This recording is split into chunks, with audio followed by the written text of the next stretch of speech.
একজন শিক্ষক বলতেন, জীবনে যা কিছুই করো না কেন নিজের সুখের চাবিকাঠি অন্য কারো হাতে তুলে দিও না। কখনোই কারো উপরে এত বেশি নির্ভরশীল হবে না যে তার সামান্য অবহেলাতেই তোমার মন খারাপ হয়ে যায়, বিশেষ করে মানসিকভাবে। তোমার মন খারাপ? তাহলে তোমার যেটা ভালো লাগে সেটাই করো। প্রয়োজনে পবিত্র গ্রন্থ পড়ো, হেমন্তের গান শোনো, নিজের জন্য 1 কাপ ধোঁয়া ওঠা চা বানাও, বিকেলের মিষ্টি রোদে আপন মনে হাঁটো, কিংবা প্রিয় লেখকের বইয়ে ডুব দাও।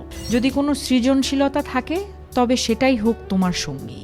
অন্যকে ব্যঙ্গ করে স্টেটাস দেওয়া, নিজের দুঃখ দুর্বলতা সবার সামনে প্রকাশ করা, এগুলো কোনো পরিণত মানসিকতার পরিচয় নয়। খুব বেশি একা লাগলে বা মন খারাপ হলে ঘর অন্ধকার করে কিছুক্ষণ চুপচাপ বসে থাকো, প্রার্থনা করো, পুরনো স্মৃতি মনে করো, হাসো, কাঁদো, কিন্তু নিজের সাথে এমন একটা সম্পর্ক গড়ে তোলো যেন দুঃখের দিনগুলোতে কাউকে না পেলেও নিজেই নিজের সবচেয়ে কাছের বন্ধু হয়ে উঠতে পারো।